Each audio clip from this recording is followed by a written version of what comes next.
Kia ora, hello, and welcome to Anyway, the podcast where I unpack the chaos of reality TV.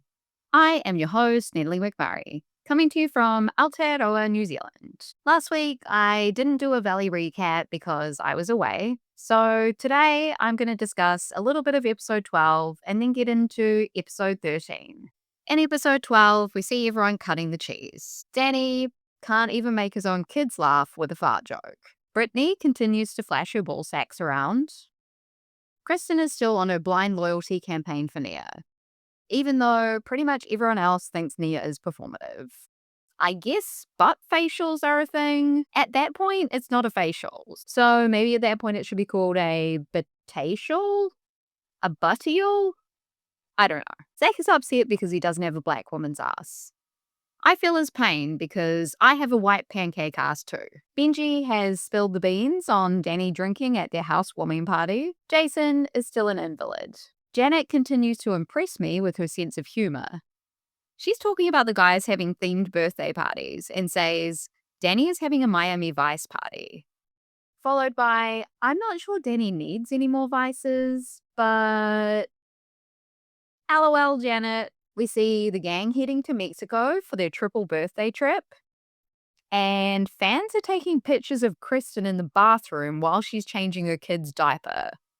What the actual fuck is wrong with people? And where was Lala asking if those bitches wanted to get popped? Seriously, that weirds me out so much. Why not wait outside the bathroom and then politely ask for a photo when she's not elbow deep in baby shit? Also, I wouldn't want my kid in some random person's photo gallery. I don't even know anymore. Like, what are people doing? Anyway, Jesse gets car sick, reminding me of Jared, Ashley's barista husband, on Real Housewives of Rhode Island. Man babies, a lot of them. He also can't pay his hotel bill. His credit card says, Nerp. Michelle is all, I'm telling you, this man is as broke as a joke. Jasmine is pissed because her and her fiancé have to stay in the slumber party suite. Fair enough. Schwartz is third-wheeling it with Zack and Benji. He's wearing a t-shirt that says, Easy, Tiger, perhaps in anticipation of what will happen later tonight. Lacey still hates Jesse and continues to use him for screen time. Luke continues his reign of terror on Kristen's mental health. Has anyone else noticed that Schwartz has a tiny lemon tattooed on his arm? When people show you who they are, believe them. Schwartz is throwing Schwartzopalooza for his birthday. He wants us to know it's Coachella adjacent and nothing like Lollapalooza. I would now implore him to get more lemon tattoos. Perhaps like a whole lemon tree, you know? Go nuts, Schwartzy. Janet wants Brittany to be careful where she's smothering herself with glitter. She doesn't want it to go in any of her surgical holes. And I just threw up. They're going to give Brittany a backyard hose down at the end of the night. Baby Kaya is summoning the weather gods to rain down on Schwartzopalooza. Jesse cracks me the fuck up by saying that Danny looks like an Orlando dad going to Disney. Meanwhile, everyone else is wearing sparkly festival get-up. Zack wants to do a storm dance. He belongs to the light. He belongs to the thunder. He's doing Pat Benatar proud. As if Schwartzopalooza wasn't sad enough, Luke and Kristen are now really bringing down the mood with their bickering. Janet is angling for a makeout session with Michelle. She's Janet's Abercrombie angel.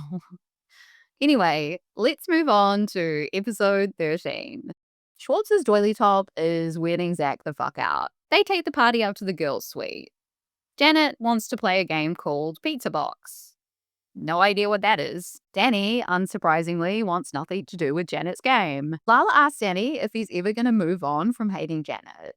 He says they've never come after Janet, to which Lala says, you accuse them of cucking, which is not a thing. In her testimonial, Lala tells us that she means cuckolding, which is basically when a man watches his partner have sex with someone else. This becomes a wider conversation with the group.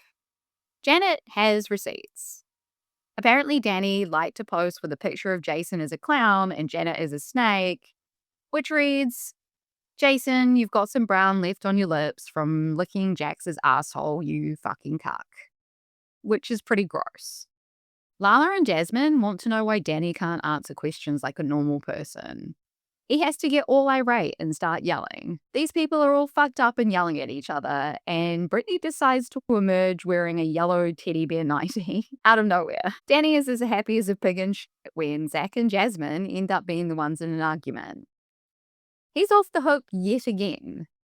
Schwartz is like, you all are ruining my birthday, and no one even bought me a damn cake. Now Brittany, in her teddy bear nighty, is ripping the shit out of Danny.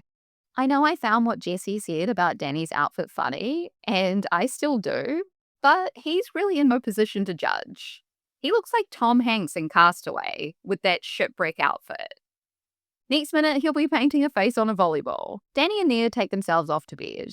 They're now bickering in their room, and Danny is pissed because Nia is not doing her Christian wifely duties by sticking up for a dickhead of a husband.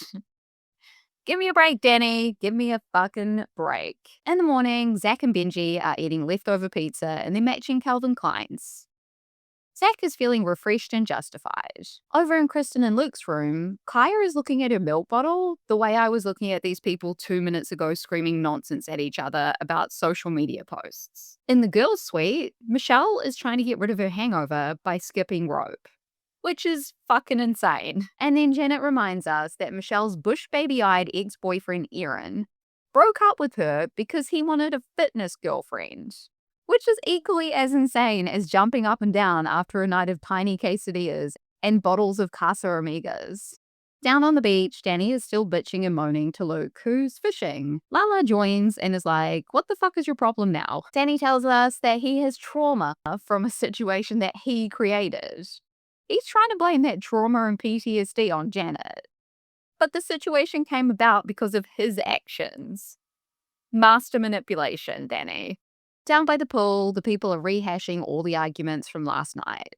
And all I can focus on is the amount of glitter they're covered in. They look like they've had a really good time at a strip club. Luke is just floating around this resort with his fishing pole. Some of the people are heading into town, and now they're rehashing the arguments from last night. It's all kicking off in the van, as per usual. The people of Bravo can't take a van ride without an argument starting. Schwartz just wants to have fun. And we learn that Jesse likes to wear women's underwear. They take shots of pulque? I think I'm saying that right. Which is fermented agave. Which sounds unpleasant. They're throwing words around like creamy fertilizer and terrible kombucha milk vomit. Blah. Danny and Luke join the people by the pool.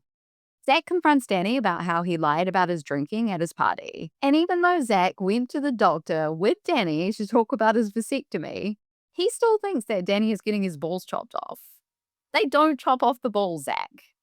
He's not going to be a eunuch. Anyway, Danny apologizes for lying. Again, I guess. I don't know how many times we have to see this man apologize. Everyone says you're just making a bigger issue by lying, which is preceded by him then lying again about the White Claw situation. My God, some people never learn. You know what they say, if you're going to be dumb, you got to be tough. Judging by Danny's muscles, he is, which is a plus for him, I guess.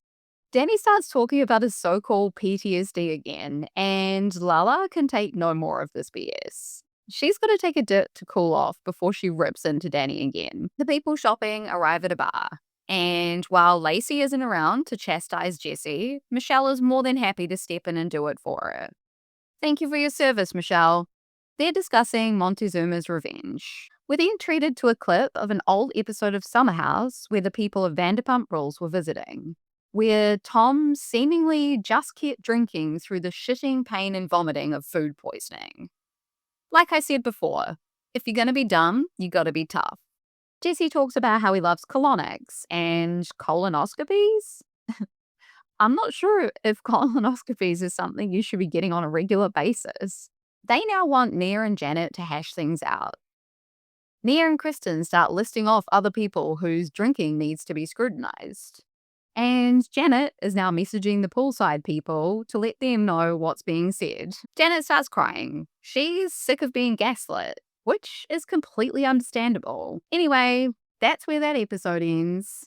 Thanks for listening. See ya. Wouldn't want to be ya.